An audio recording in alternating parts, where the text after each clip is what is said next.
as much as I want to get our customers back up, as much as I want them, sorry, I'm pounding my desk, as much as we want to get them back up, we want to be as secure as we can be. Hi everyone, I'm Jennifer Zarate with CRNtv, joined by Kaseya CEO Fred Voccola to discuss the REvil ransomware attack on the company's VSA remote monitoring and management tool, which compromised nearly 60 managed service providers, as well as up to 1,500 of their end user customers. Thank you for joining me today, Fred. Hey Jennifer, thank you for joining. Last time we spoke, it was not on such a challenging and unhappy time, but I really appreciate you giving us the opportunity to talk and hopefully help people. Same here, and getting right into the conversation. Now, the more than 36,000 Kaseya MSP customers are going on their 6th day without access to the company's flagship VSA product as Kaseya continues to work on a patch for the on-premise version of VSA.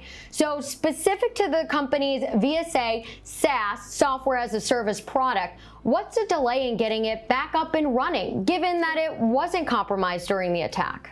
Yeah, so a couple things, Jennifer, and thank you for the question. As you've known from previous interviews, I like to be very direct, and I'll do my very best not to give BS answers and beat around the bush, because there are a lot of people in this community that they're depending on us, and we take that really seriously. That being said, I'm going to make one very respectful, Jennifer, correction to what you said when you say flagship product. Our platform is called IT Complete. We have 27 modules to that product, to our platform rather. VSA is one of those 27 modules. It is a super critical module for our customers. It is not an overly significant part of our overall business, but it's a super significant piece of software, and that does not diminish the suffering and the pain that people who lean on that to help them with their business every single day. So the question is, why are we down for several days? It's very simple. This may sound like positioning, but for those of us that have been in a situation like this, it's not positioning. It's hopefully doing the right thing for customers at the short-term hindrance of our company. This is something, once the media, and I don't mean our media being like the IT media, Jennifer, you're knowledgeable about things like patching and systems and networks, and this is no disrespect to CNN or Fox News or anyone else, but they really don't. So the headlines jump out: Russians hack, millions of businesses, and it got really sensationalized. And then of course Kaseya is a household name, and Kaseya shouldn't be a household name, but it is. So that brings more attention onto Kaseya. So as a good friend of mine, Adam Schwam, said to me, one of our customers, he reached out for just, how can we help? So the whole world is watching, Fred. Don't F up. And effing up would be taking unnecessary risks. So that's why we're where we are. Can you give us an update on the status of Kaseya's on-premise VSA tool? We will be coming up online very soon. And I say very soon. Someone asked me, does that mean an hour?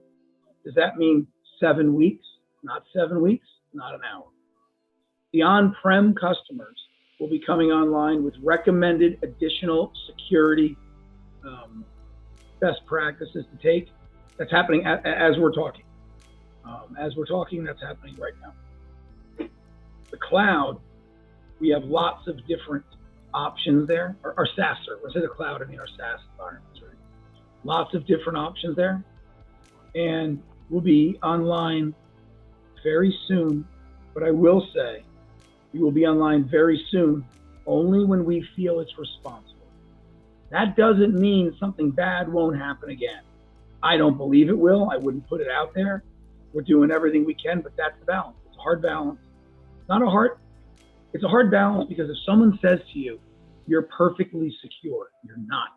So if you could, what was the issue discovered during the VSA SaaS deployment, which further delayed restoration of the company's VSA SaaS service that MSPs were initially told would be back online by Saturday night on July 3rd? Yeah, I don't know if we said the SaaS environment would be back online by Saturday night. I'm not sure if that's the exact date, but I can tell you the SaaS environment was not hit. The protections on the SaaS environment prevented any kind of breaches or any kind of bad stuff to happen. We've been incredibly conservative about looking at any and all threat vectors that may hit our SaaS environment. We're looking at things that had nothing to do with the attack that got hit. We've engaged worldwide experts to say, white hat folks to say, attack us for 5, 6, 7 days and let's see if anything gets through. We take it seriously. It's just the kind of thing that you want a belt, suspender, Velcro, and button. We don't want to get hit twice. We just don't. I mean, it's that simple. We don't want to get hit twice, and we're being overly conservative. It sucks for the customers that are waiting for us to come back online. The best RMM product on the planet, and we're stopping people from using it because we want to protect them. And that is a very hard thing. We will be doing millions of dollars of restitution for all of our customers who have suffered for this, whether they were breached or whether they were just held offline for 2, 3, 4, 5, 6 days. We will take care of it financially, and we're going to come out of this thing with the amount of eyeballs that have been on our products from people that are exponentially smarter than me is very high. This will be the most secure piece of software, one of the most secure pieces of software in the world, all said and done. While Kaseya ensures its VSA remote monitoring and management software is fully secured before restoring services, MSPs are urgently waiting for the company to resolve one of the biggest ransomware heists in years. We want to get out of this mess, said one top executive from an MSP who partners with Kaseya and who declined to be named in an interview with CRN's Mark Haranis on Tuesday, July 6th. Luckily, we were one of the cloud customers, not the on-premise customers, but for us, from Friday at around 2 p.m. until now, our Kaseya VSA is still down. We know the federal government is involved. We know that FireEye is involved. So we'll reserve final judgment until we see the final report, but we'd like this to be over with today. Dan Chiappa, Chief Product Officer at Sophos, told CRN's CJ Fairfield, the days of any software or hardware vendors thinking about security secondarily are over.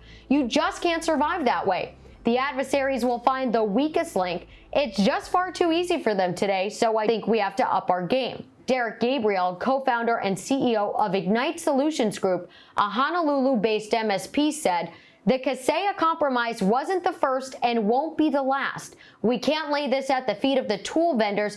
We're all complicit. We need customers to ask more questions about security from their service providers. We need service providers to ask and demand better from our vendors before we'll see significant changes.